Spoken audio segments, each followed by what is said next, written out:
This week's video is how to get great tree trunks. So we're expanding on trees here. I'm just going to focus on doing a trunk. So this is a little bit of water going onto the page using a round number 10. I'm going to use some green. Any green will do. Often with trees you get mossiness on there and the green works really nicely for you to see. As it gets higher it wants to get narrower. As it gets lower it wants to get wider. It's always good to have a jaggedy bottom. I'm going to swap down. So that was a round number 10, this is a round number 6. And I've got a dark brown. Not much water in it, fairly neat. Choose a light side and a dark side. So whilst this is still wet, I'm going to run the brush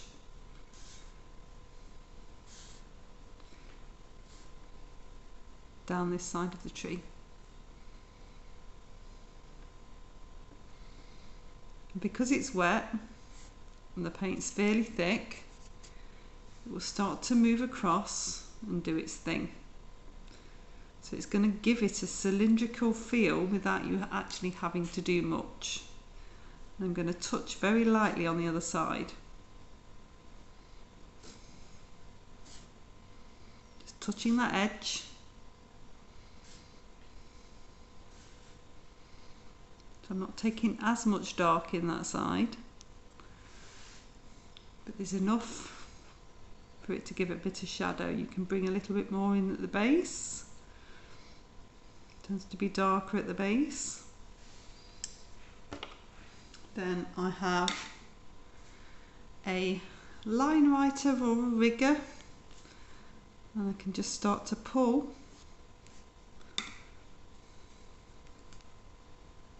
with a damp brush branches out.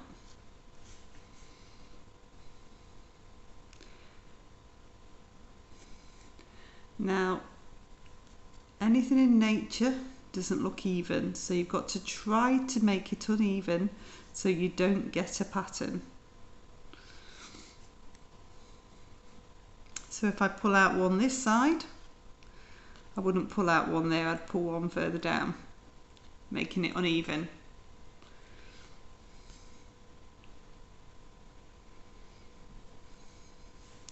I might put one in just coming down this way. Get them little spindly branches. You see I'm resting on my little finger. That's the best way that I find to do these nice thin branches.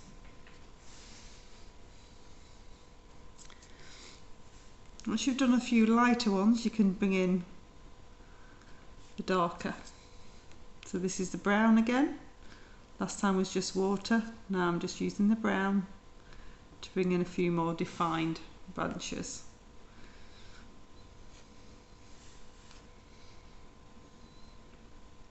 Whatever type of tree, this works for a tree that's in the foreground.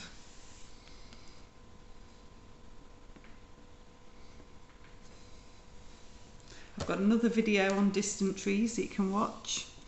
I've now got a little bit of plastic. So this is a chopped up bank card, and if I run the edge I can indent the paper and create some really nice grains in the wood. This works particularly well for bigger trees because you need that extra texture in there. You can just see that. Hope that helps. So once you've got these dry, you can load your brush up with green. So this has got green paint on, and you can hold it flat. So I'm holding the flat of the brush, so my fingers are going to skim the paper, and I can just pop in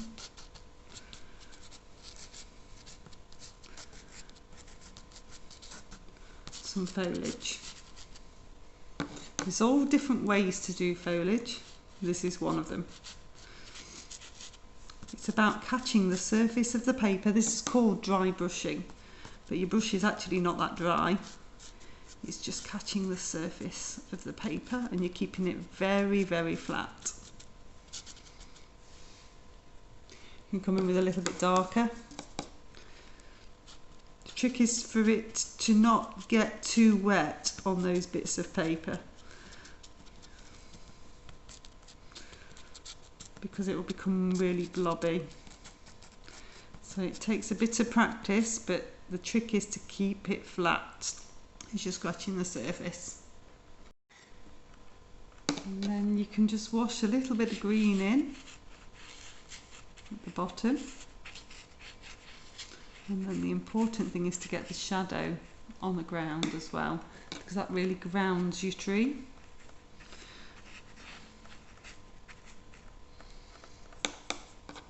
So I'm just using a little bit of the dark brown.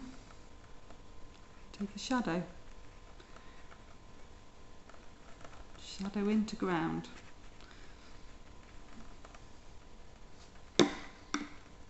Okay.